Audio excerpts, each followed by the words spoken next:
Hi everybody. Tonight I'm going to tell you about the two wiki systems that we have available to us this semester. Well, why am I even talking about a wiki system? Well, this course uses wikis in several ways. The first way is that I use it to display content. So when you go through your learning modules, like the orientation module, module 1, module 2, a lot of the things that you see inside of those modules is actually displayed on our K-12 Textures class wiki. Which is on the University of West Georgia Wikispaces system.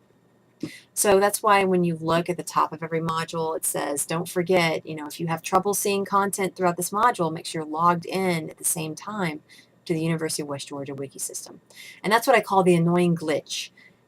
The pages that I've put our content on should have no problem displaying, but sometimes they do. And so the way you work around it is you have to just log in, open a new tab in your browser, and log in to MyWG, click My Campus tab, External Resources, and Wikispaces, and suddenly you're logged in, and then you refresh what you were looking at in CourseDen, and it should pop up. That fixes it.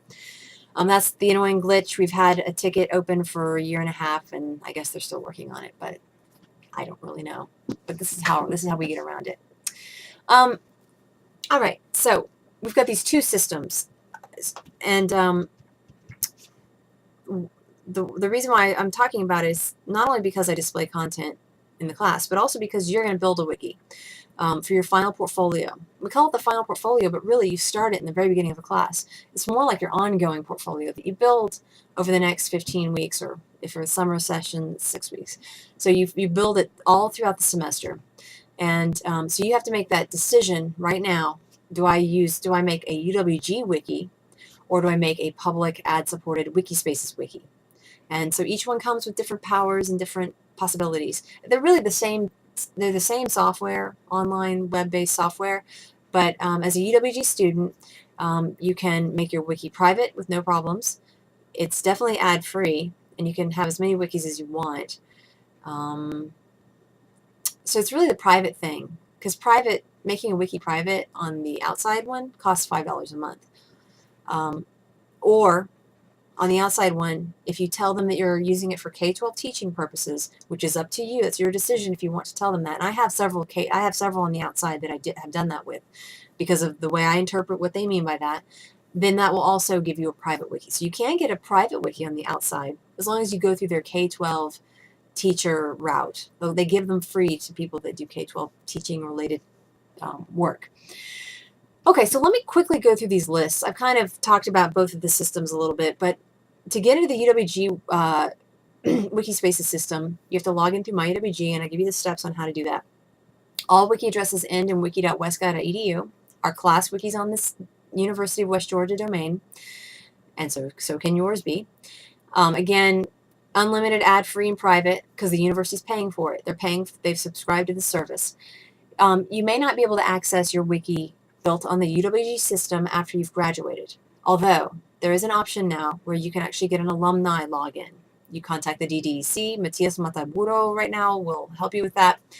The person in charge of the wiki system varies, but right now it's Matias, and you can get a login and get back into your wikis. How that works for former students, I don't know. It may or may not work very well. I'm just not sure. I've actually created logins for outside people to come into specific wikis that I have on the UWG system, and it works great. But the problem is, what if you had 50 wikis? Then you have to somehow get that alumnus login into 50, and that gets complicated. So that's where my kind of I don't know thing is. I know you can do it, but it's a little bit of a hassle. Many of our course assignments and resources, like I said earlier, are displayed through the wiki on the UWG system, and then there's the annoying glitch.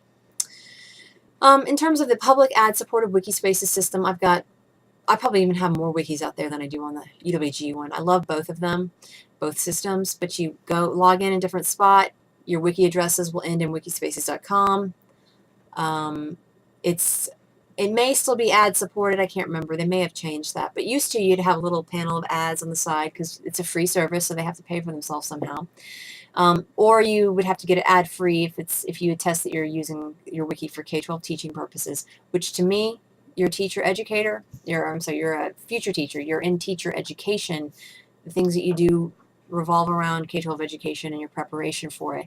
So to me, you're good to go. But that's up to you to decide if you want to say, yes, Wikispaces, this is, I am able to use one of these private wikis for free for K-12 teacher purposes. So that's up to you.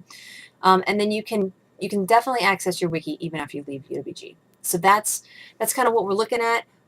Do you want to be able to access it later, or do you not? Now, one thing I do want to say is that you can actually archive any of your wikis, whether on the UWG system or the public side. You can actually download the whole thing. So any text you've typed into it, when you download, or sorry, when you archive that wiki, like say as a PDF, which you can do, it'll create a page for every page in your wiki. It'll have all the text. It does not display photos, and it does not give you snapshots. Like if you were to embed a YouTube video, it doesn't give you a snapshot of it, but it will preserve all links. So if you link out to things outside on the web and you open up the archived PDF of your wiki, it'll go out to those. So as long as those items are out on the web still, it'll be archived. Okay, so you can do that for either one of those. And I actually have a video, well, in the TK20 assessment, where I'm telling you about TK20 a little bit later this semester, you will watch a video where I kind of give you some tips on how to archive. And I believe I show you how to do it in the wiki. So anyway, those are the differences. I hope I didn't belabor the point too much. All right, thanks. Let's see, where's my stop button?